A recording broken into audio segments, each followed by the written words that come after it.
Donc, rebonjour à beaucoup d'entre vous. Je vais laisser mes éminents collègues se présenter pour cette conférence sur les enjeux environnementaux et sociétaux du numérique.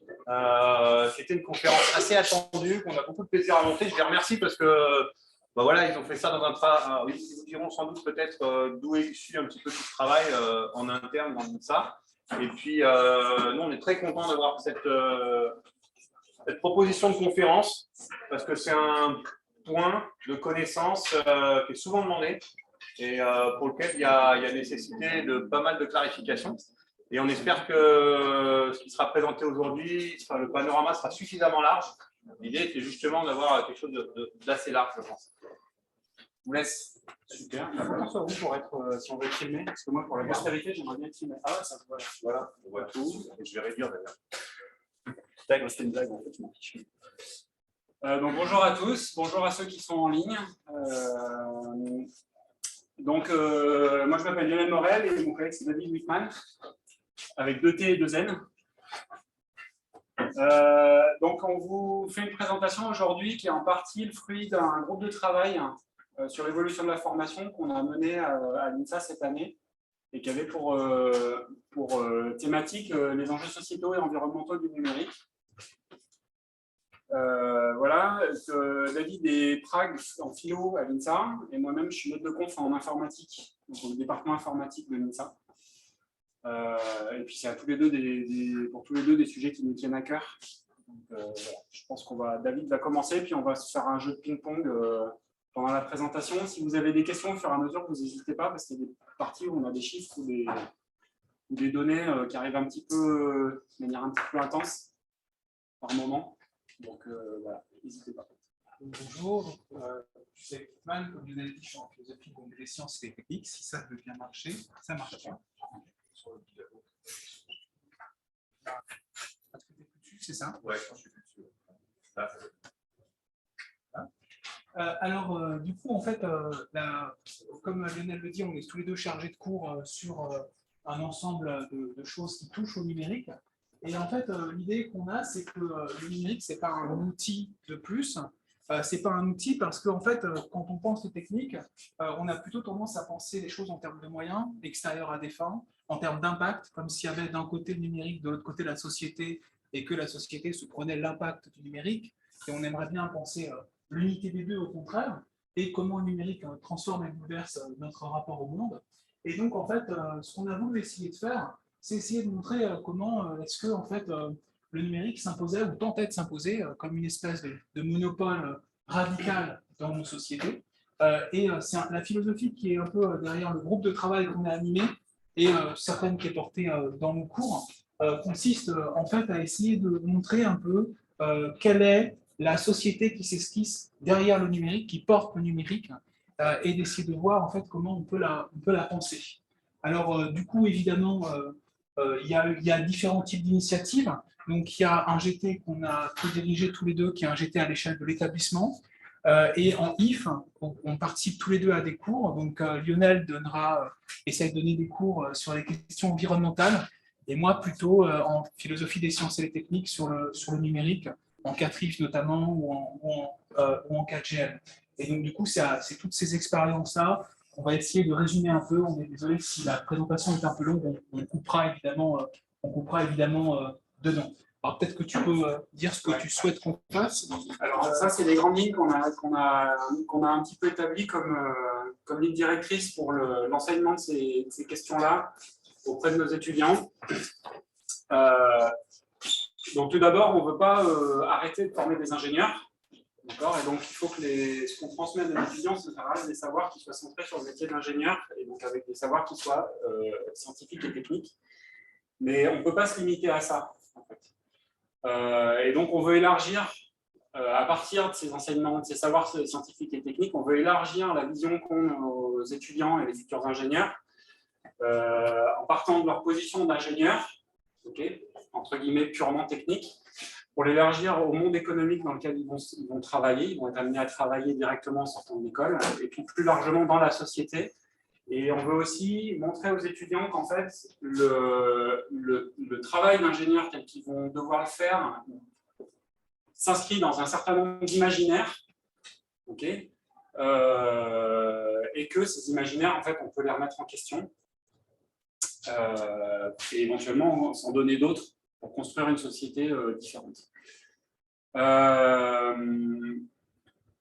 Du coup, là, un des enjeux, c'est de montrer aux ingénieurs que les objets techniques et scientifiques qu'ils manipulent, en eux-mêmes, ils portent des prises de position par rapport à des questions sociétales complexes.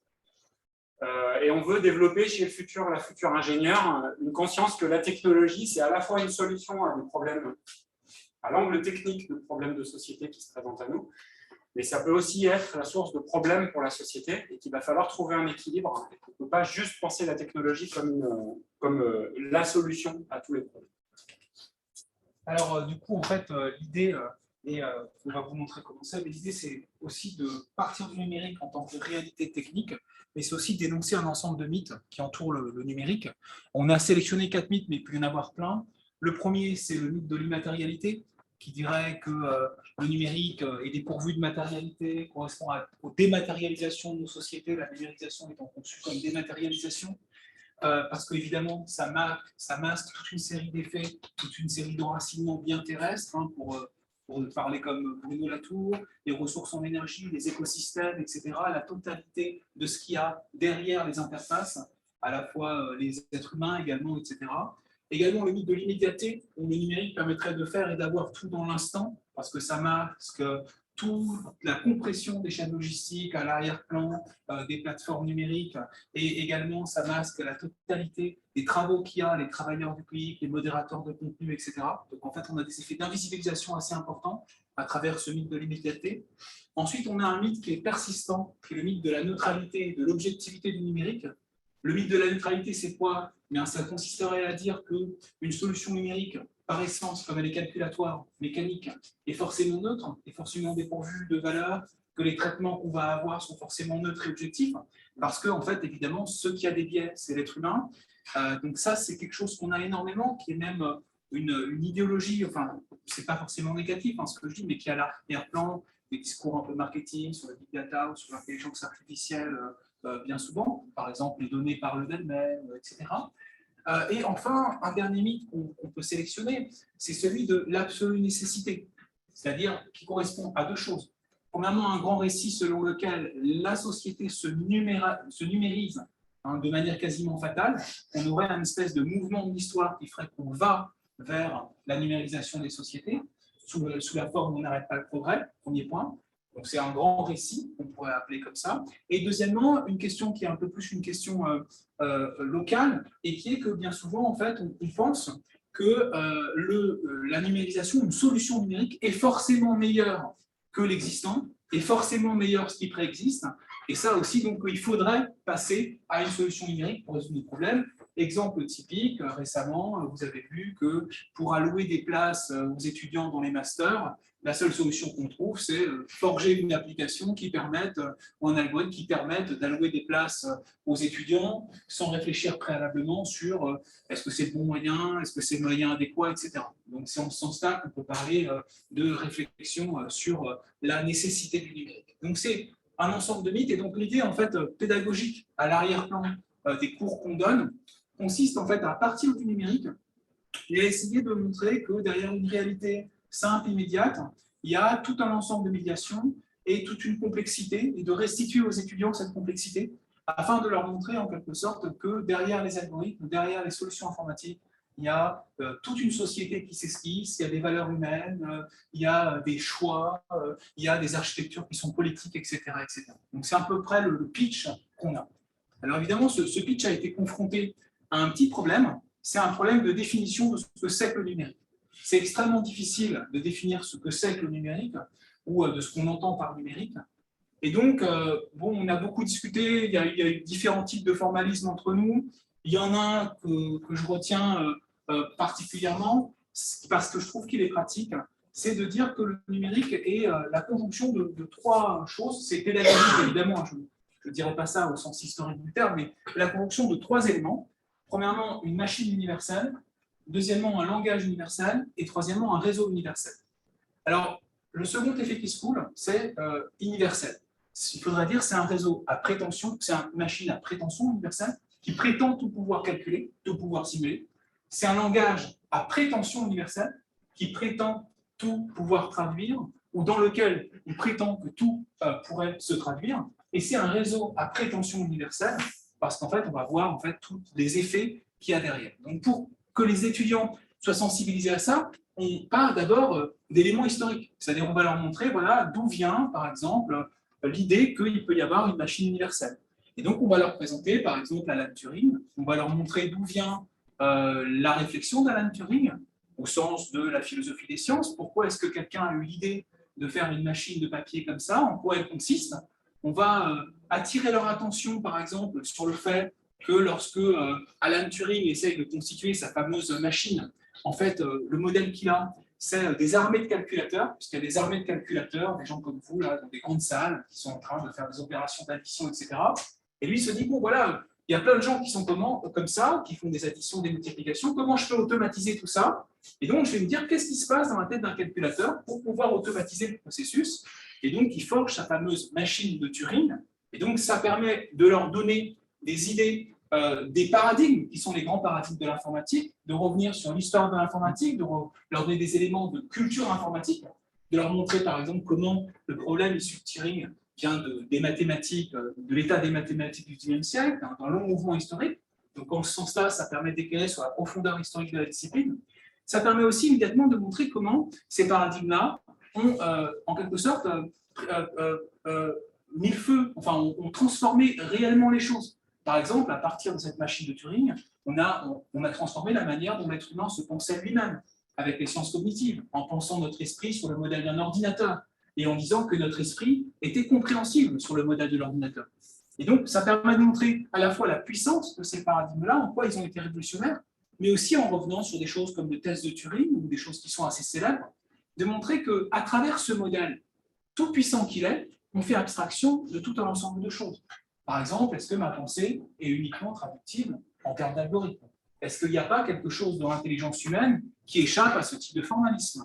Qu'est-ce qu'il y a comme idée derrière ce type de formalisme? Par exemple, il y a comme idée derrière ce type de formalisme et derrière sa traduction qu'en fait, il n'y aurait pas forcément de matérialité. Je vous rappelle que le test de Turing consiste en fait à faire jouer deux personnes et en fait, évidemment, je suis censé distinguer ces deux personnes d'un ordinateur ou cette personne-là d'un ordinateur et évidemment, je vais cacher la totalité de son corps, je vais masquer sa voix pour pouvoir jouer à ce jeu-là.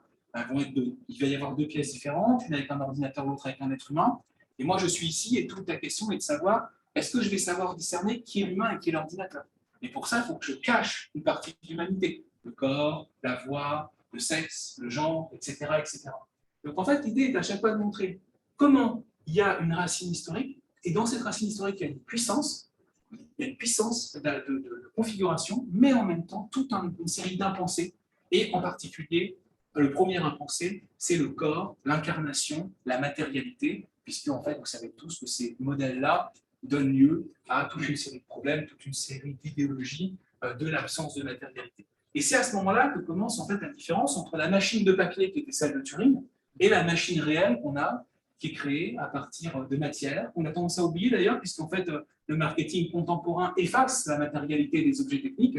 Et donc, en fait, il va falloir aussi restituer, du coup, cette matérialité, ce dont on a fait abstraction dans ces modèles-là, et en particulier la matérialité écologique, là en l'occurrence, c'est-à-dire la matérialité dure, les consommations énergétiques, etc.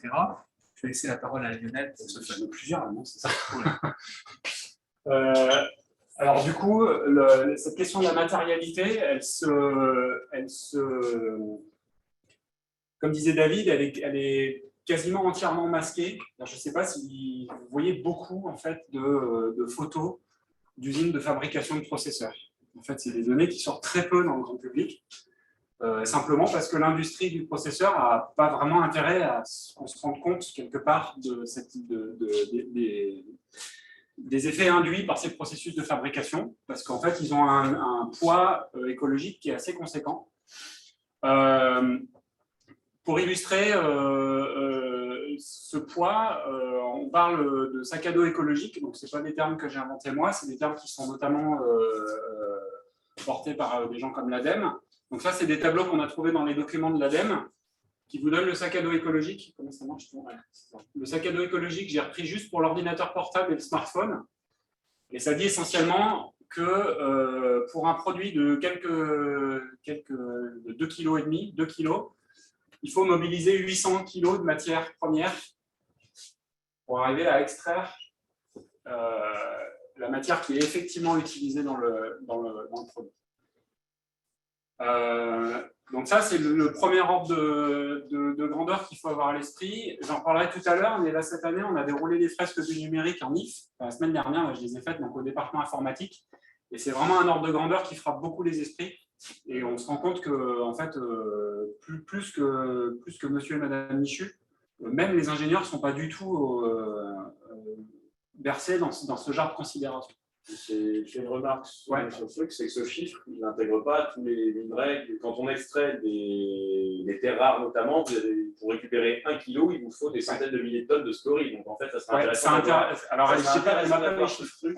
Parce que ça serait encore plus impressionnant, il faudra avoir les trois. On a tant de kilos de matière qui a été composée, mais en fait, on a balancé le scorie dans les lignes temps. Alors clairement, pour moi, le chiffre il est sous-estimé. C'est déjà un ordre de grandeur qui devrait interloquer et qui devrait nous faire dire qu'il y a un problème.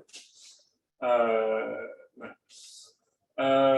D'autre part, donc ça c'est plutôt sur la partie, je dirais, fabrication, sur la partie, la matérialité, là aussi une réalité, sur la partie retraitement.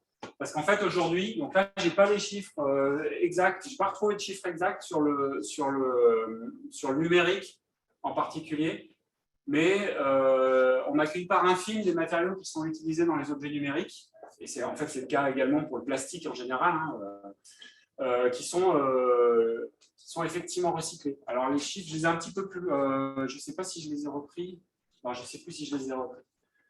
De toute façon, sur les produits électroniques, donc qui incluent aussi vos télés, votre frigo, voilà.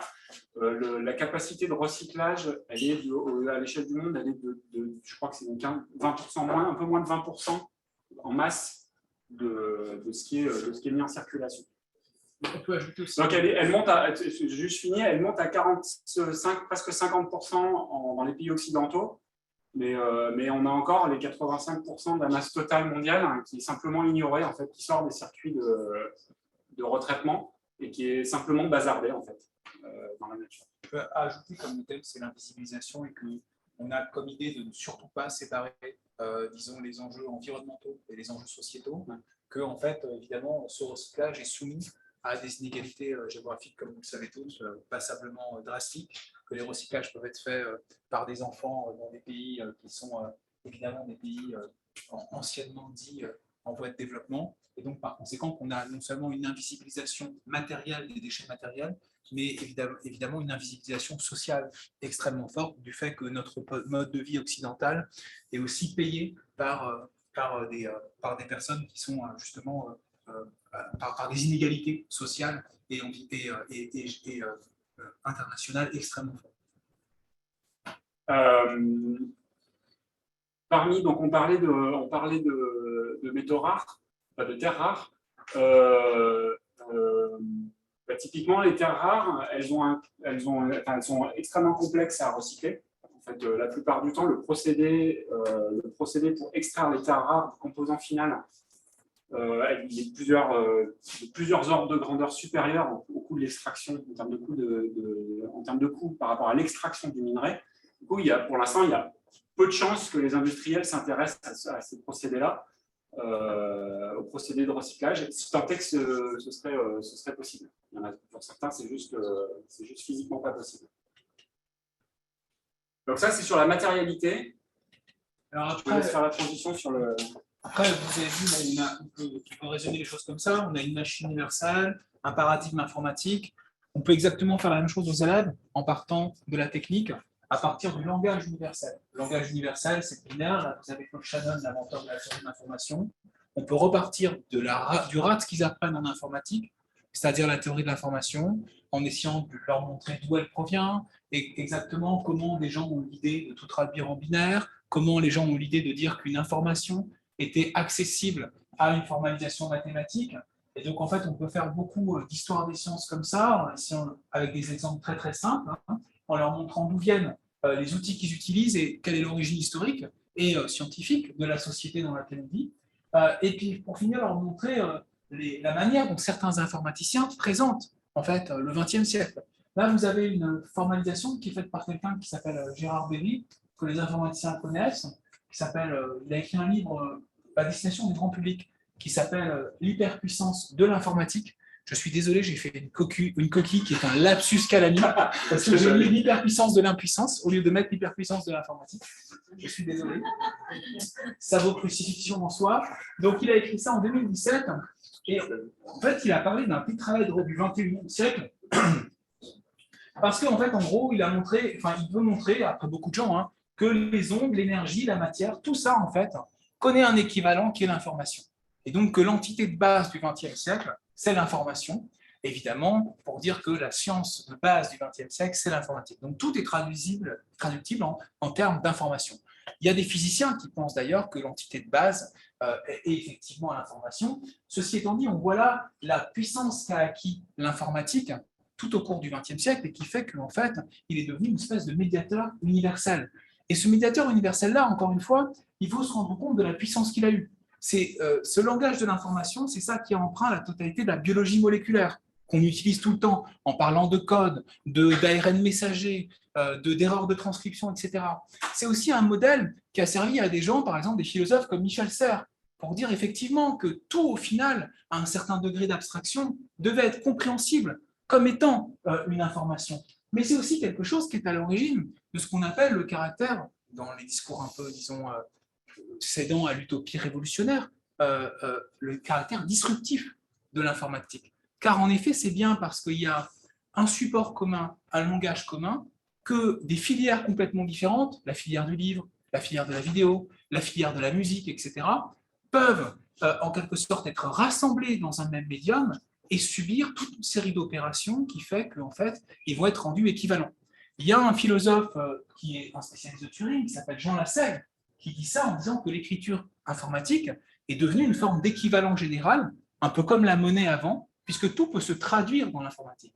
Et on commence à comprendre l'idée qu'on a, c'est langage-écriture. Pourquoi ? Parce qu'une fois que quelque chose est traduit en langage informatique, je vais pouvoir opérer toute une série de choses sur ce code-là, qui va évidemment le transformer en imitant la totalité des opérations qui pourraient être faites par un être humain. Et on commence à comprendre la puissance qu'a eu évidemment ces modèles-là. Mais immédiatement, évidemment, on comprend aussi les problèmes qu'on a systématiquement avec l'informatique, puisque cette information-là, purement mathématique, le code binaire, est inaccessible aux êtres humains. Le langage machine est inaccessible aux êtres humains. Donc en fait, tout le monde se pose la question du sens. Quel est le sens là-dedans ? Quel est le sens véritable des informations ? Et en fait, au final, l'informatique court après la question du fait que, évidemment, une machine ne comprend pas le sens des propos humains. Il suffit d'avoir eu affaire à un bot pour bien comprendre qu'on est soumis à des problèmes importants. Et la troisième dimension, eh bien, c'est un réseau qui, là aussi, passe pour être universel, mais ne l'est pas du tout. Et là, encore une fois, on peut repartir. Les gens qui font des télécoms vont s'y reconnaître. On peut repartir de la manière dont Internet est né, des raisons pour lesquelles on a voulu faire un tel réseau. Et en fait, à ce moment-là, on peut montrer aux élèves également ce qu'il y a derrière les protocoles informatiques. Et que les protocoles informatiques qui ont été inventés il y a 70 ans, c'est des protocoles qui comportaient des valeurs. Et que ce n'est pas parce qu'on a un protocole informatique que ce protocole ne comporte pas des valeurs. On peut le faire rien qu'avec un protocole très simple, comme le protocole TCP/IP, qui gouverne en fait l'Internet. Et on peut montrer comment les gens qui ont fondé le protocole TCP/IP avaient une idée très nette, c'était une idée d'une architecture complètement décentralisée, pour évidemment qu'il n'y ait pas de pouvoir central, avaient une idée en fait que tous les utilisateurs, tous les nœuds du réseau devaient être égaux, et avaient une idée qu'il fallait que l'information circule en quelque sorte sans frein, parce que c'était des universitaires, parce qu'ils ont créé ce réseau dans un contexte tout à fait particulier. Et on sait que immédiatement, ces architectures-là portent des valeurs et ont des enjeux politiques importants. On le sait parce qu'on sait très bien que cette architecture-là a comme enjeu ce qu'on appelle la neutralité du net, dont vous savez qu'elle a été évidemment abolie aux États-Unis. Donc l'idée, c'est de montrer à chaque fois aux étudiants qu'au ras de la technique, en voyant bien la technique telle qu'elle est dans son histoire, comment elle est constituée, on voit qu'il n'y a pas d'extériorité entre la technique et la société, entre la technique, les valeurs et les enjeux politiques qui sont à chaque fois présents. Et évidemment, on peut le montrer d'autant plus qu'à l'heure actuelle, ce qu'on appelle le web est en fait un gigantesque réseau sans doute, mais qui a des portes d'entrée très étroites. 90% de la population française, je crois que c'est 93 à l'heure actuelle, % de la population française, a accès au web à travers Google. Alors là, encore une fois, il ne s'agit pas de dire aux étudiants que Google, c'est le diable, ou tout du moins pas dans un premier temps. Il s'agit d'abord de leur dire, vous allez sur votre ordinateur et vous avez l'impression que tout fonctionne automatiquement. Vous tapez une requête et vous avez une série de sites. Dans une société qui est censée être une société numérique ou une société de l'information, il faut peut-être s'interroger sur la manière dont l'information parvient et dont l'information est formatée. Or, l'information, ce qui la formate, ce qui la classe, eh bien, en fait, maintenant, ce sont des algorithmes. Et c'est l'algorithme de Google, qui est un algorithme hyper intelligent. La solution est vraiment gigantesque. Mais en fait, quand on regarde, c'est un algorithme qui est super intelligent, mais qui fait des choix.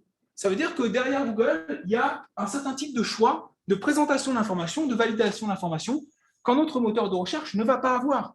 Et le modèle qu'a Google, on peut l'exposer aux étudiants et montrer en repartant carrément. Là, vous avez les papiers qui ont été déposés par Brill et Page à l'université, quand ils ont fondé le brevet Google, avant de mettre le brevet Google. Et si vous regardez un peu, là, vous avez la tâche qui se fixe, c'est Bringing Order to the Web. Ça veut dire que, grosso modo, leur but, c'est vraiment d'introduire de l'ordre dans le web parce qu'ils estiment que le web commence à connaître une fréquentation assez massive, avec des gens, entre guillemets, qui sont inéduqués. Alors, pour ceux qui sont sociologues, vous comprendrez bien que le web, d'abord, c'est un truc d'universitaire, hein, de gens qui s'y connaissaient. Soudain, il y a un peu de bouseux qui arrivent et qui commencent à prendre possession du net. Ils mettent le désordre, fatalement, puisqu'ils n'ont pas de connaissances. Et donc, il s'agit un peu de voir un peu quel est l'ordre qu'on peut introduire là-dedans. Et ils vont avoir un modèle d'information qui est un modèle assez simple, qui est un modèle, en fait, de dire, pour moi, l'information, ce site-là, il va compter beaucoup, parce qu'en fait, tous les sites qui l'entourent votent pour lui. Si je fais un lien qui va être un lien hypertexte vers ce site-là, ça veut dire que je vote pour ce site-là. C'est une formulation tout à fait particulière dans l'information, mais ça permet aux élèves de comprendre que derrière les algorithmes, il y a des choix de valorisation, et que ces choix de valorisation peuvent terminer par des métaphores politiques. Google, rappelez-vous, ceux qui sont plus vieux, c'est-à-dire ceux qui ont mon âge, qui sont près de la retraite bientôt, en fait, sont des gens qui en fait ont entendu Al Gore parler d'autoroute de l'information et dire qu'en fait ces autoroutes de l'information-là allaient apporter la démocratie au monde. Et en fait, quand on lit en fait la manière dont Google présentait à l'époque son système de classement, il disait que Google était un champion de la démocratie parce que en fait, effectivement, le modèle informationnel de Google, c'est que le poids d'une page est déterminé par le nombre de votes qu'elle reçoit des pages à côté. Ce que Google ne disait pas, c'est qu'il faut aussi calculer le poids propre de cette page. Le modèle de Google, c'est un modèle de citation scientifique. Ça veut dire si Romain, ici présent, qui est extrêmement célèbre, écrit un article et en fait me cite dedans, moi, qui suis relativement inconnu, soudain, je vais accéder à la célébrité. Par contre, si moi, qui suis relativement inconnu, je vote pour Romain, eh bien, en fait, ça ne va rien apporter à Romain parce qu'en fait, Romain aura un poids supérieur à moi. Donc, la conception de la démocratie de Google, c'est en fait, tout le monde vote, mais ceux qui sont plus importants ont un voix qui compte plus que les autres. Et donc, en fait, ce n'est pas du tout pour dire que c'est mal, mais c'est pour montrer à chaque fois que derrière le numérique, il y a des choix, des enjeux, que les architectures informatiques sont des architectures qui comportent des valeurs et qui ne sont donc pas neutres, comme on l'a dit au départ, ou simplement dépourvues, ou simplement mécaniques, comme on a pu le voir. Et évidemment, il y a un autre fait pour ce réseau. Ce réseau prétend être universel, et si on regarde dans le détail, c'est un réseau qui est criblé d'inégalités, qui n'est pas du tout immatériel. Là, vous avez évidemment les câbles informatiques, qui sont des câbles qui sont extrêmement mal répartis sur la planète. Et on voulait attirer votre attention sur le fait qu'une bonne manière de montrer que ce réseau n'est pas du tout universel, c'était de revenir sur les types de connexion, les problèmes de connexion, et de revenir à sa matérialité précisément, c'est-à-dire à la manière dont il est déployé et aux inégalités de son déploiement. Du coup, on va reparler un petit peu de matérialité. Donc, comme vous voyez, depuis le début, on essaie vraiment de garder l'équilibre entre les questions sociétales, au sens plus social et politique et économique, et les questions environnementales. Alors là, du coup, j'ai quelques illustrations qui montrent une certaine tendance que vous allez reconnaître, que j'espère que tous les étudiants maîtrisent, qui s'appelle l'exponentielle. Celle-ci, c'est l'évolution du trafic Internet mondial. Et si je ne m'abuse, c'est un chiffre suffisamment récent pour qu'il n'y ait pas de projection dedans. Le suivant, c'est, avec une faute d'orthographe, désolé, je m'enlèverai, la contribution des différentes parties du numérique au réchauffement global, c'est-à-dire aux émissions de gaz à effet de serre. Donc ça, c'est des chiffres que vous pouvez retrouver dans, dans un rapport de Green IT, qui date de 2019. Le camembert, il vous montre la répartition entre différentes parties du réseau numérique. Donc la partie utilisateur, donc ce que vous avez sur votre bureau pour travailler ou dans votre poche pour communiquer. La partie réseau, okay, et la partie datasetter qui héberge les données et éventuellement fait des calculs pour vous loin de chez vous. À chaque fois, vous avez une partie fabrication, une partie utilisation. Le gros du message, c'est que contrairement à l'intuition qu'on a beaucoup, enfin en tout cas qui pourrait, moi je perçois comme assez largement véhiculée pour le grand public, c'est que ce seraient les méchants data centers qui sont la cause du problème. Alors qu'en fait, quand on regarde les chiffres, ce n'est pas le cas. La plus grosse part de contribution au réchauffement global, c'est la fabrication des devices que vous avez dans votre poche. À ce sujet, je ne voudrais pas laisser entendre qu'il y aurait une responsabilité accrue de l'individu, d'accord, qui serait à qui on va dire bah non, ce serait bien de renouveler ton téléphone que tous les 5 ans et pas tous les 2 ans. Alors évidemment que c'est bien de le faire. Par contre, si on en est là, s'il y a un tel impact de la partie utilisateur de l'infrastructure, c'est aussi sous des injonctions sociétales qui dépassent largement l'utilisateur lui-même. Vous êtes poussé dans votre usage à renouveler votre matériel, soit parce qu'il devient obsolète physiquement, parce que vous n'êtes plus capable de faire tourner, d'avoir les mêmes fonctionnalités qu'avant, soit parce qu'il devient obsolète psychologiquement, parce que la dernière gamme est sortie et si vous n'avez pas un smartphone aujourd'hui, vous avez l'air d'une vie. Donc, je pense que dans la salle, il y a une majorité de gens qui peuvent s'extraire de ces injonctions sociétales, mais pour beaucoup de gens, ce n'est pas le cas. Et en particulier pour nos étudiants, en discuter avec eux, c'est vraiment compliqué ce serait compliqué de se limiter de ce côté-là aujourd'hui. L'autre grand chiffre sur les émissions de gaz à effet de serre, c'est qu'aujourd'hui, le numérique a dépassé l'aviation civile. Et la projection, c'est que d'ici quelques années, donc 2025, c'est plus loin du tout, c'est dans 3 ans, on va atteindre pour le numérique, pour l'ensemble du numérique, une part équivalente dans les émissions de gaz à effet de serre globales à l'échelle de la planète, une équivalence aux véhicules légers, c'est-à-dire au transport individuel. Donc, il y a beaucoup on entend encore pas mal de discours qui disent oui, mais le numérique, c'est qu'une petite partie, il n'y a qu'à s'occuper du reste. Et le numérique, ça va plutôt être un vecteur de solution. Et donc, moi, je mets juste en garde pour dire que non, en fait, ce n'est pas qu'une petite partie. D'abord, si on commence à tous se dire que c'est le voisin qui doit changer, on ne fera jamais rien. Ensuite, ce n'est pas qu'une toute petite partie, parce que ça fait quand même presque 10% d'ici une dizaine d'années, enfin même pas 10 ans. Et que ça, c'est toutes des raisons pour s'occuper de la question. Oui. Ça inclut toutes ces contributions. Ouais, les 4 et 10%, c'est en incluant tout le secteur du numérique. Ouais. Et quand on dit tout le secteur du numérique, en fait, par exemple, on va rentrer dans des industries, dans des tablettes, de choses. C'est inclus. Ouais. Oui, ça, c'est inclus dans la partie utilisation. L'utilisateur, ce n'est pas l'utilisateur toi chez toi, quoi. C'est toute la partie qu'on achète pour utiliser le numérique pour les autres activités de la société, que ce soit pour des activités individuelles ou des activités industrielles. Est-ce que ça inclut l'Internet de l'objet? À ma connaissance, oui. Par contre, les courbes de croissance ne sont pas les mêmes. J'ai un chiffre à la fin sur des projections sur l'Internet des objets. Et clairement, ça fait partie des problèmes.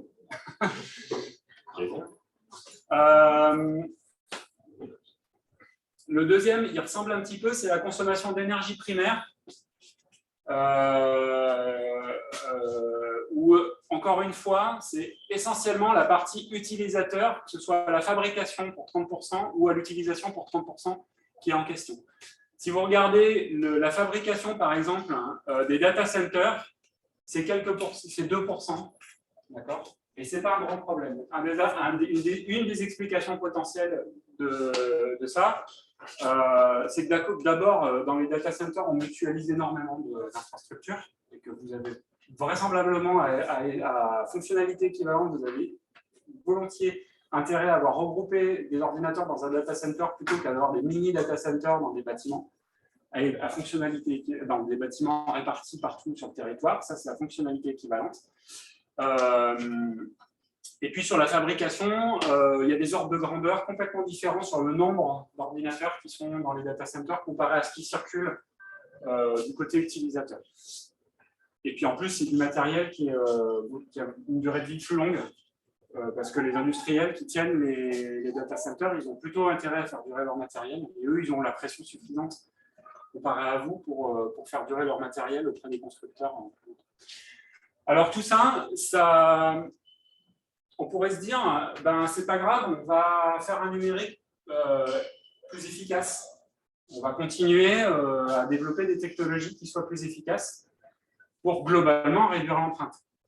Et en fait, ça ne marche pas. Et ça, c'est pas, je n'invente pas. Ça ne marche pas. Historiquement, ça n'a jamais marché. On n'a jamais vu de technologie qui apparaissent dans le but de réduire un impact ou un coût et qui génèrent une baisse effective des coûts globaux. Donc ça, c'est... Pardon. Et ça, c'est ce qui est illustré par un effet qui s'appelle l'effet rebond, le paradoxe de Jevons, qui a été mis en lumière la première fois à la fin au tout début du 19e ou fin du 18e siècle, en rapport avec les mines de charbon en Angleterre, où on s'est rendu compte que plus on trouvait des moyens efficaces de sortir du... On s'attend à ce que si on améliore l'efficacité d'un procédé pour extraire du charbon, on devrait globalement baisser les coûts. Ben, ce n'est pas le cas, parce qu'en fait, plus vous avez un moyen efficace de sortir du charbon, plus vous allez sortir du charbon. Et du coup, les coûts, et en particulier les coûts environnementaux, vont continuer de croître. Donc, ce n'est pas l'efficacité, évidemment, ce n'est pas l'efficacité de la technique qui est en question uniquement, c'est qu'est-ce que la société fait de la technique.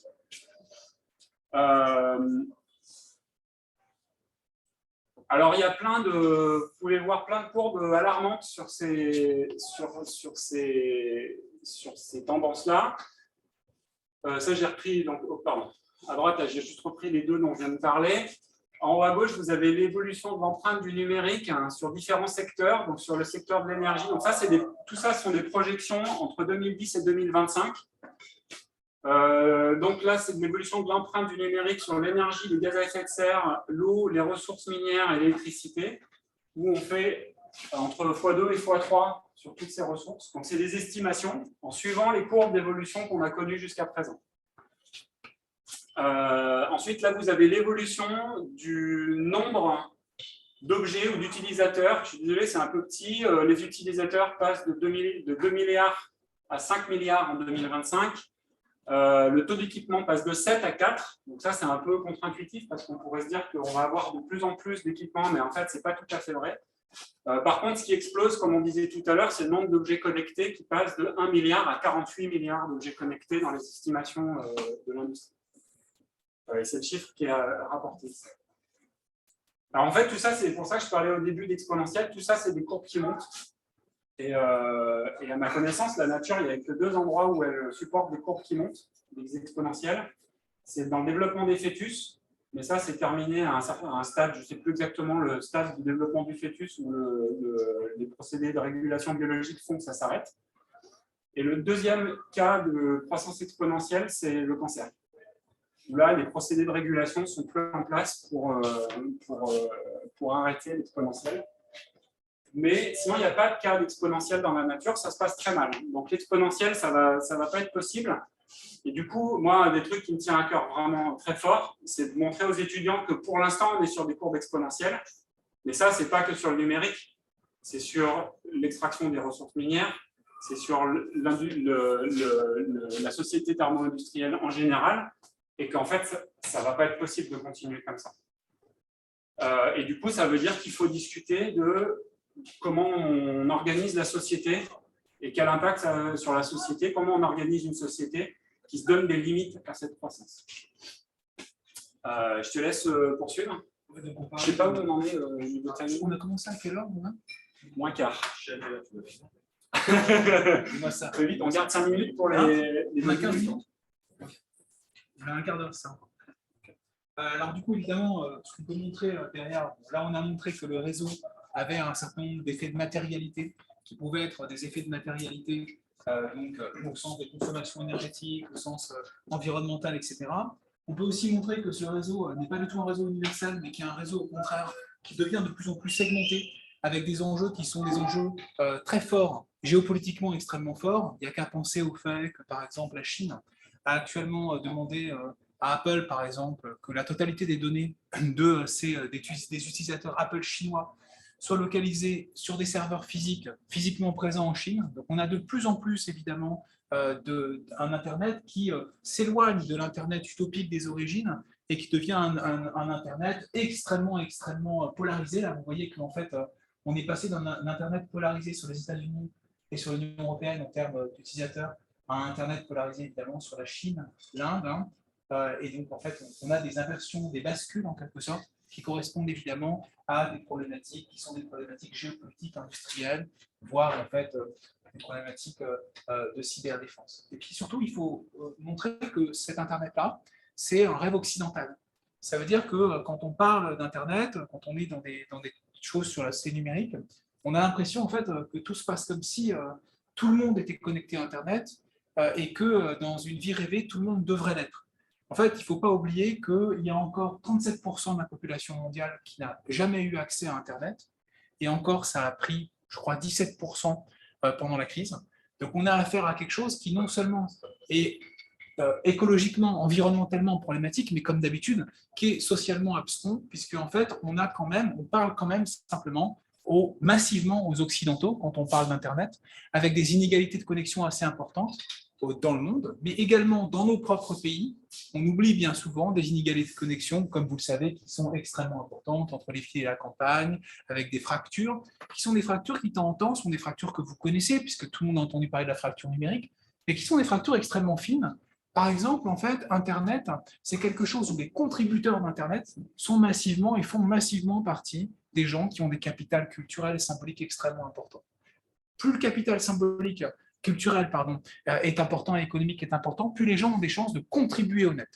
Donc en fait, on a des inégalités sociales très très fortes, qui sont des inégalités à la fois mondiales, internationales, mais également locales. Donc en fait, là encore une fois, on part, comme vous l'avez vu, d'un réseau à prétention universelle, on essaie de montrer au contraire ces effets de matérialité, ces effets de discrimination.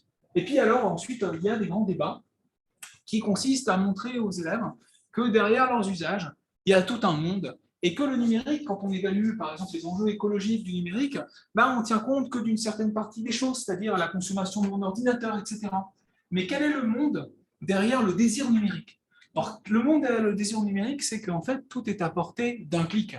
Tout peut être accédé immédiatement. Il peut y avoir même une colonisation, en quelque sorte, du monde. On a mis ici une photo qui n'existe plus. C'était les Dash Buttons, invention géniale d'Amazon, qui consistait à parler aux consommateurs, évidemment occidental, qui se retrouvent démunis face à sa machine à laver quand la lessive vient à manquer, et donc par conséquent qui aurait un bouton à côté de sa machine à laver pour appuyer dessus et immédiatement, évidemment, un bidon de sa lessive préférée serait livré par Amazon dès le lendemain, bien évidemment, au bas de son immeuble. Et donc en fait, il y a aussi derrière le numérique, il ne faut pas l'oublier, un formatage de nos désirs et en fait, évidemment, un jeu sur nos propres désirs et sur ce désir d'immédiateté. Et souvent, on ne voit pas toutes les médiations qu'il y a derrière cette immédiateté du service. Et je pense qu'il faut les restituer face aux élèves. Donc, derrière le clic, il y a, comme vous le savez, une très forte automatisation des entrepôts. Amazon développe énormément de brevets pour les automatisations, des brevets tout à fait sympathiques. Il y a un brevet qui a été déposé récemment pour une montre connectée, pour essayer de mesurer la totalité des gestes des employés et pour pouvoir optimiser ces gestes-là. Vous savez que aussi en termes de management et d'optimisation, les entrepôts d'Amazon sont absolument gigantesques. Les personnes se bipent comme des produits avant de rentrer, évidemment, dans les entrepôts d'Amazon. Les marchandises ne sont plus du tout organisées par type de marchandises, mais sont organisées par ordre d'arrivée. Et donc, en fait, les beepers peuvent avoir en même temps, je ne sais pas, un livre de Balzac, un CD de Tchaïkovski, une gomme, des tampons, des choses comme ça, juste au même endroit. Donc, en fait, on a vraiment chez Amazon une forte pression sur les conditions de travail. De la même manière, Amazon est devenu le roi de ce qu'on appelle maintenant les nouvelles formes de travail numérique, c'est-à-dire les travails du clic. Et sans rigoler, ils ont une plateforme, peut-être certains d'entre vous le connaissent, qui s'appelle Amazon Mechanical Turk, parce qu'un des gros autres mythes du numérique, c'est le mythe de l'automatisation. Et en particulier, on pense que du coup, et on laisse à penser qu'on va pouvoir se passer de l'être humain. Or, en fait, il y a toute une série de micro-tâches et Amazon a monté une plateforme qui s'appelle le Turc mécanique, dans lequel, en fait, des gens comme vous et moi, qui sont là, en l'occurrence, pas européens, parce que ce n'est pas possible légalement, mais ceci étant dit, sont payés, par exemple, 10 centimes ou 10 $ pour transcrire une vidéo, parce que cette vidéo-là va pouvoir servir de base d'entraînement à un algorithme, etc., etc. Et donc, en fait, derrière, en fait, le numérique, il y a aussi un coût, qui est un coût humain extrêmement important, qui est un coût sur le marché du travail extrêmement important, et qui est un coût symbolique assez important. Juste pour vous donner un ordre d'idée, il y a eu un brevet qui a été déposé que je montre de temps en temps aux étudiants pour leur glacer le sang et pour les faire rire. En fait, Amazon s'est dit qu'il y avait un problème d'optimisation de ces entrepôts parce qu'évidemment, les entrepôts, ils ne sont que horizontaux. Mais on perd beaucoup d'espace vertical. Donc, ils se sont dit qu'à Saint-Étienne, c'est quand même très emmerdant. Donc, du coup, on va monter des rayonnages jusqu'en haut de nos entrepôts. Oui, mais le petit problème, c'est qu'en fait, quelqu'un comme moi qui est relativement petit, je suis 1m78, il n'y a aucune chance que je puisse arriver au-dessus. Puis en plus, bon, on peut mettre des échelles, mais ça va faire des accidents du travail. Et donc, il y a des ingénieurs qui ont fait un brevet pour une cage à employés. Les employés étaient dans un système avec une cage comme ça, ils pouvaient juste ouvrir une trappe pour attraper un produit, ils se baladaient dans l'entrepôt, et en fait, ils pouvaient appuyer sur un bouton, et en fait, ils étaient dans une cage qui montait pour qu'ils puissent attraper les produits. Alors évidemment, ce brevet a été déposé, je pourrais vous le montrer en fait.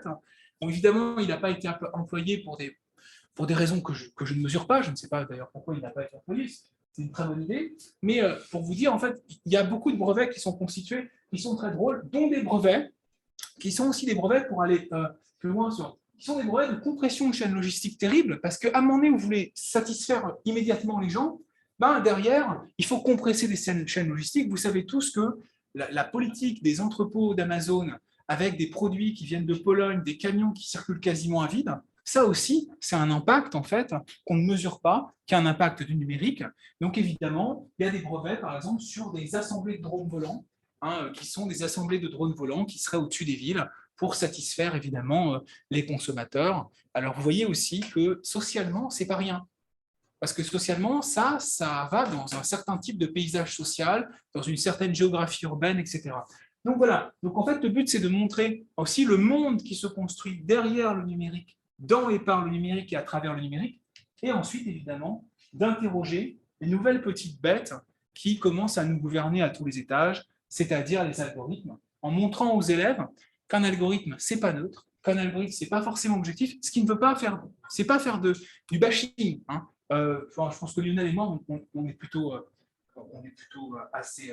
On a été élevés dans l'informatique tous les deux, en quelque sorte, et donc par conséquent, on aime beaucoup ça, mais on ne peut pas ne pas considérer que les algorithmes commencent à assurer des tâches qui sont normalement des tâches dédiées à la communauté humaine, et que en fait, ils régissent des marchés financiers, des assurances, des choix de consommation, l'orientation de nos élèves, les interactions qu'on peut avoir, notre accès à l'information. Et en fait, évidemment, enfin, personnellement, je donne toujours un exemple à mes élèves. Je leur dis toujours, imaginons qu'en fait, on ait affaire à un système de recrutement où on vous dit qu'il y a quelqu'un qui est très très bien, qui s'appelle David Wittmann, qui est très bien sous toutes les coutures, comme vous pouvez le constater. Et en fait, vous allez lui déposer votre dossier. Et en fait, cette personne-là, au bout d'une semaine, va vous rendre le verdict en vous disant, voilà où vous allez aller, voilà quel est le classement. Mais vous ne savez pas sur quelles informations exactement il se fonde pour prendre sa décision. Vous n'avez aucune capacité à appeler de cette décision et à la réfuter. Et en fait, grosso modo, la seule capacité que vous avez, c'est à vous plier à cette décision-là. Je pense qu'en fait, il y aurait une révolution dans l'œuvre. Mais évidemment, quand c'est un algorithme, les questions se posent qui sont des questions assez importantes. Par exemple, est-ce que c'est un algorithme propriétaire? Est-ce que nous, en tant que peuple, on peut considérer que oui, on doit faire assurer des missions sociales, des missions qui étaient dédiées avant à des humains qui devaient rendre compte de leurs décisions par des algorithmes, sans que ces derniers soient auditables, sans que les codes soient auditables, sans qu'on sache les critères et la pondération surtout des critères. Donc en fait, on peut sensibiliser les élèves à ces questions-là en partant en fait des systèmes informatiques réels et en leur montrant en fait à la fois des problèmes qui peuvent être des problèmes techniques importants. Par exemple, les réseaux de neurones qu'on connaît tous parce qu'on a entendu parler dans la presse sont des systèmes, on en parle moins, qui ont des propriétés assez intrigantes et qu'on ne maîtrise pas mathématiquement. Ça veut dire qu'on sait monter des réseaux de neurones, mais pourquoi ça fonctionne exactement, on n'en a pas la théorie mathématique. Et de temps en temps, ça plante. Par exemple, ici, vous avez en fait un cheval. Je ne sais pas si vous avez vu, ou ici, par exemple, vous avez un bateau. Et en fait, ce qu'on a fait, c'est qu'on a modifié aléatoirement un pixel sur ce bateau. Un pixel de la photo du bateau. Et en fait, il va être placé du coup à 99,7% comme étant une voiture. Ici, vous avez un oiseau. Je suis désolé, ça a pixelisé. Et en fait, cet oiseau, j'ai modifié un seul pixel dans son œil. Et en fait, il est classé à 86,5% comme étant une grenouille. Alors, bien évidemment, en fait, oui, dis-moi. Non, ça, c'est pas du surentraînement. C'est pas une question de surentraînement, là. Non, non, c'est une question, en fait, c'est une question, en fait, qui est une question que, enfin, c'est un peu compliqué, mais intuitivement, c'est ce qu'on appelle les adversarial patch. Ça veut dire qu'en fait, en gros, l'idée, c'est qu'il va être très, très sensible à ce qui se passe à une petite échelle, en fait. Et donc, en fait, grosso modo, quand on va modifier, on n'a pas idée de savoir ce qu'il prend en compte. Alors, vous avez d'autres trucs qui sont assez marrants, enfin, qui sont assez marrants. Enfin, moi, ça me fait marrer, mais après, si on est dans une voiture, ça peut faire moins marrer. Par exemple, en fait, ils tiennent compte de trucs que nous, on n'a pas l'habitude. Par exemple, en fait, dans la classification d'un loup, vous pouvez avoir un facteur de décision qui est l'arrière-plan. Et donc, en fait, si vous avez un loup qui est, par exemple, sur une plage, il peut y avoir des problèmes de classification. En tous les cas, si vous mettez une vache sur une plage, il est possible qu'ils ne reconnaissent pas la vache, en fait, à cause de l'arrière-fond. Et puis alors, vous avez des choses qui sont un peu plus embêtantes pour nous. C'est que, en fait, si je, par exemple, là, si je mets des rectangles de manière pas trop aléatoire sur un panneau de stop, en fait, le panneau de stop est lu comme étant une limitation de vitesse à 45 km/h. Donc ça peut être un peu plus gênant pour circuler en ville, à moins qu'on veuille drastiquement réduire la population urbaine, ce qui résolvera une partie de nos problèmes ici. Voilà. Et donc, par voie de conséquence, en fait, évidemment, on met ça pour essayer de montrer que le mythe de l'objectivité n'en est pas un. Et donc, il faut s'interroger sur les biais également qui sont ceux des algorithmes et revenir avec nos élèves sur un certain nombre de grandes affaires qui ont montré que des algorithmes pouvaient être biaisés, qu'il pouvait y avoir des biais ratios, par exemple dans des systèmes comme le système très connu Compass, qui a été analysé par ProPublica. Je vous rappelle, c'est un algorithme qui servait pour savoir si des personnes avaient un score de récidive assez important. On s'est rendu compte, premièrement, que ça marchait très mal. Ça veut dire qu'on a dit « Oh ouais, on va faire ça avec un algorithme, c'est très bien », mais en fait, ça marche moins bien que les systèmes déjà existants. Et en fait, on ne s'est pas interrogé sur le fait, est-ce qu'en fait, il a un bon score? En fait, en gros, il est même très peu fiable parce qu'il y a seulement 20% des personnes qui ont eu un score de récidive assez important qui récidivent. Seulement 20% des personnes. Donc, je ne sais pas si vous voyez, ça fait même moins bien que le hasard. Donc, il faut le faire. Mais il a été mis en place. Et surtout, il avait un petit problème, c'est qu'en fait, un noir américain avait 2 fois plus de chances d'avoir un score de récidive, qui était un score de récidive élevé, qu'un blanc américain. Donc, alors, évidemment, dans l'opinion publique, souvent, ça donne des choses genre, il faut donner de la morale aux machines. En fait, il faut surtout donner de la morale aux êtres humains, à nos sociétés, s'interroger sur nos sociétés, puisque ces algorithmes sont entraînés à partir de données bien humaines, et à la manière dont nous, on les conçoit. Et c'est la raison pour laquelle on peut montrer aux élèves les questions qui sont des questions de biais sexistes, également dans des systèmes de classification, ou les questions de modélisation un peu bizarres. Je vous invite à lire, parce qu'on n'a pas le temps, un article qui a été publié dans la revue Réseau de Bilal Benbouzid, qui a un titre charmant qui s'appelle « Des crimes et des séismes », où Bilal Benbouzid analyse, avec des méthodes qu'on peut utiliser, par exemple ici à l'INSA, notamment avec Marie-Pierre en RSI, c'est-à-dire des méthodes de cartographie sociotechnique ou des choses comme ça, d'interrogation, qui sont en fait... donc il analyse en fait une application, qui est une application de police prédictive, qui était en cours à Chicago et qui s'appelle PredPol. Et en fait, il se rend compte que l'algorithme a une base de modèles mathématiques qui a été fait en France. Donc il est tout content, il va en France. Il se trouve que le type qui a fait ça est à Grenoble et s'appelle David Marsan, sauf que le type, il est sismologue. Donc on a pris, en fait, pour prédire le crime à Chicago, une base qui était une base de quelqu'un qui voulait savoir comment se dispersaient dans l'espace des répliques de séismes à partir d'un séisme principal. Et on s'est dit, bon voilà, c'est ce qu'on va utiliser pour prédire le crime à Chicago. Vous voyez là, il y a des problèmes qui deviennent des problèmes généraux de d'où viennent mes données, quels sont mes modèles mathématiques, comment ils sont utilisés, quels sont les critères. Et là, on rentre dans des problèmes qui sont des problèmes directement ingénieriaux, parce que c'est des problèmes en fait, de modélisation mathématique. Je vais passer sur la loyauté des algorithmes. C'est des problèmes de modélisation. Et en fait, il faut apprendre aux élèves la totalité des biais qu'il peut y avoir quand on modélise une situation. Le fait que quand on a une vue sur quelque chose, quand on se place à un certain niveau d'abstraction, on mutile nécessairement la réalité. Et donc, il faut faire extrêmement attention à la manière dont on la modélise et au solutionnisme technologique qui, bien souvent, est l'idéologie de base en fait, des gens qui travaillent dans l'informatique. C'est-à-dire qu'en fait, donnez-moi une bonne application et je soulèverai le monde, comme vous savez.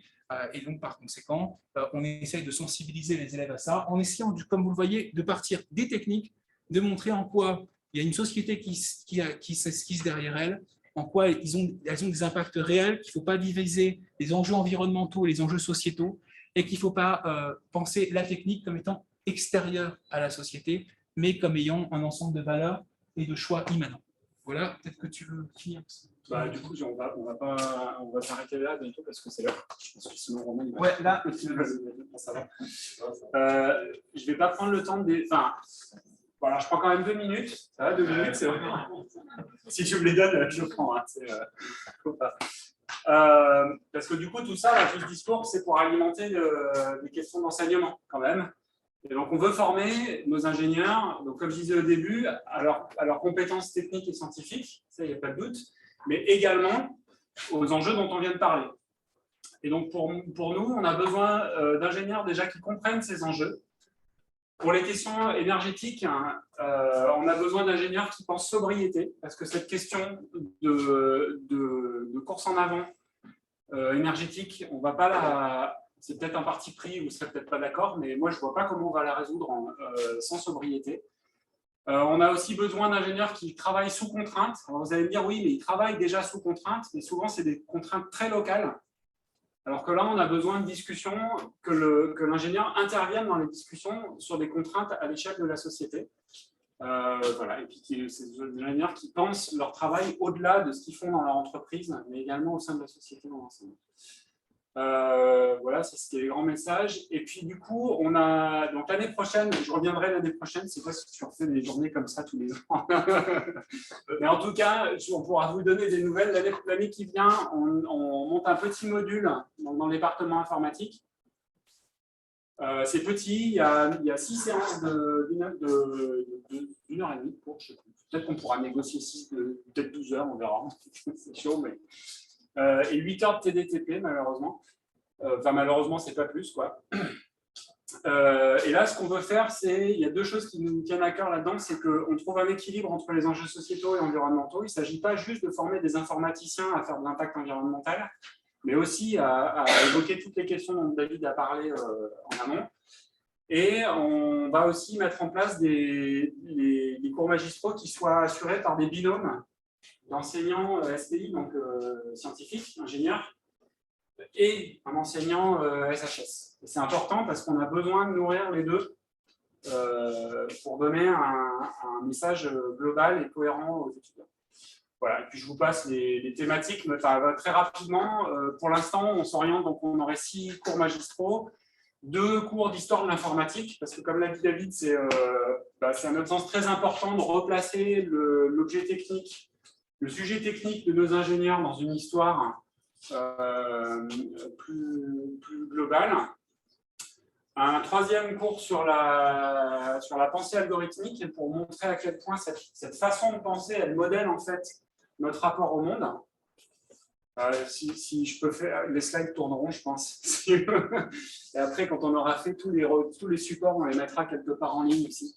Mais ils ne sont pas faits pour l'instant. On aura vraisemblablement un cours sur les questions de licence, de législation et donc de propriété intellectuelle aussi. Donc il y a déjà des choses qui se font sur les questions de propriété intellectuelle, mais on voudrait pousser les étudiants à réfléchir au lien entre modèle économique et modèle de diffusion des savoirs. Un cours sur les impacts sociétaux et psychologiques au sens large, donc sur l'économie de l'attention, les comportements addictifs et puis aussi toutes les... Bon, c'est essentiellement ça. Et les effets rebonds. Et puis un cours plus spécifique sur l'évaluation d'impact environnemental, type consommation d'énergie de services informatiques. Et ça, c'est le genre de choses qu'on illustrera en côté derrière. Donc tout ça, c'est des choses qu'on va mettre en place l'année qui vient. Il y a déjà des choses qui se font dans d'autres universités. On a des retours notamment de l'ENSIMAG à Grenoble, où ils ont monté un cours qui ressemble avec plus de volume, parce que c'est l'ENSIMAG et que du coup, ils ont plus de volume pour faire des trucs comme ça. C'est comme ça. Et qui reprennent peu ou prou les mêmes thématiques. Le dernier truc que je veux dire, c'est qu'évidemment, on n'a pas forcément, dans les équipes enseignantes actuelles, on n'a pas forcément des gens qui sont... je dirais, opérationnel pour enseigner ces choses-là, mais on ira chercher des gens à l'extérieur pour avoir des retours pas que de nous. Voilà. Je sais pas, on a parlé longtemps. Si vous avez des questions encore.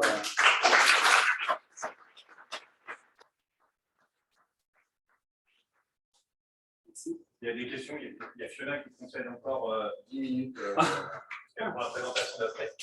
Merci. Et donc n'hésitez pas à rebondir sur une question ou deux. Une question sur le fait que l'algorithme pour prédire le crime à Chicago soit basé sur une autre science, sur une réflexion sur une autre science, ça ne change rien sur le fait que ça marche ou pas. Non, c'est juste pour dire que derrière, il y a des problèmes qui sont différents. Ça veut dire que derrière, il y a des problèmes de modélisation, et en plus, ce n'est pas le même. Là, en l'occurrence, il fonctionne très très mal. Il fait moins que la cartographie des hotspots. Normalement, c'est les hotspots. C'est-à-dire, grosso modo, on dit, à l'instant, à l'année T, en fait, le crime s'est réparti comme ça. Et on sert de l'année T pour essayer d'extrapoler à l'année T+1 comment le crime va être réparti pour pouvoir allouer des dispositifs de police. Et là, ces méthodes ancestrales, en quelque sorte, ont été remplacées, testées par un algorithme qui fonctionne très très mal, notamment parce qu'en fait, il a une hypothèse derrière de stationnarité. Et en fait, le crime, manifestement, est non stationnaire de façon assez importante. Et donc, il y a pas mal de biais de modélisation derrière, qui fait que ça sert à montrer aux élèves aussi que les sociétés qui tentent de modéliser sont essentiellement complexes et qu'il faut avoir des connaissances d'arrière-plan pour pouvoir les modéliser, qui sont des connaissances où il ne suffit pas de dire « Ah, j'ai trouvé un super modèle pour l'appliquer n'importe où ». C'est juste ça que ça voulait dire. Après, il fonctionne mal. Très mal. Mais justement, enfin, la remarque, oui. Mais c'est pas étonnant qu'un modèle qui soit très peu réaliste au niveau de l'import fonctionne assez mal. Ça c'est logique, mais... Il aurait pu très bien faire. Mais ça n'aurait pas été choquant. Et ça aurait été très intéressant de se poser la question pourquoi il fonctionne. Pourquoi il ne fonctionne pas, finalement, c'est pas surprenant, effectivement.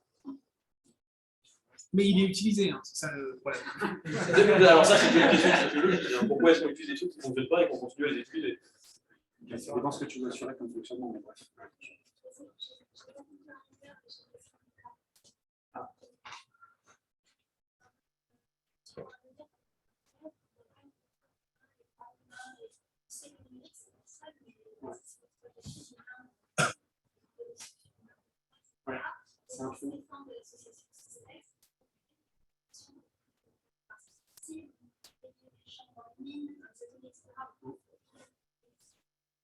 Si on dépollue tout ce qu'on a produit,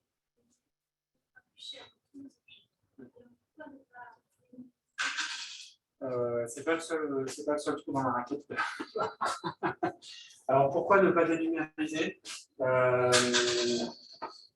au fond je pense aussi qu'il faudrait.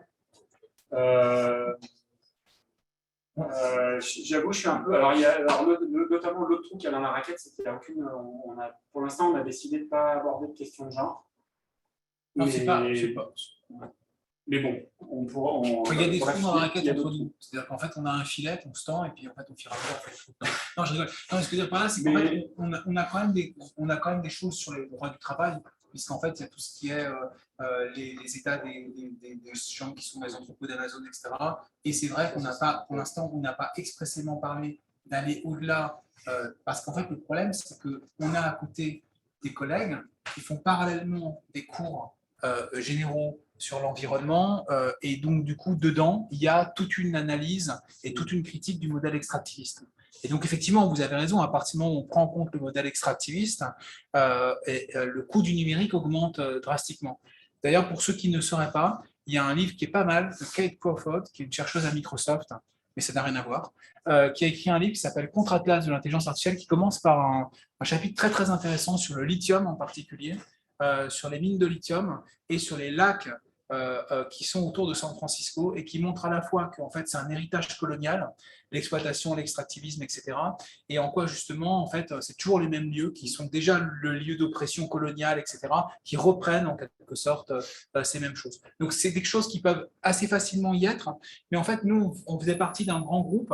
Alors déjà on donne tous des cours différents, et dans ce groupe-là il y avait parallèlement des choses sur l'énergie et l'environnement. Pour ce qui regarde du droit du travail, on le prend quand même en compte à cause de l'éthique des données et à cause des conditions de travail et des RTS. Ouais. Alors, ce que je n'ai pas dit aussi, c'est que ce cours, il y a déjà des cours de responsabilité sociétale de l'ingénieur, dont David s'occupe aussi. Non, c'est Marie-Pierre qui est responsable. Excusez. Ah, ok, t'en fais partie, c'est pour ça que c'est pas bien. Donc, c'est des sujets qui sont, me semble-t-il, déjà un petit peu couverts.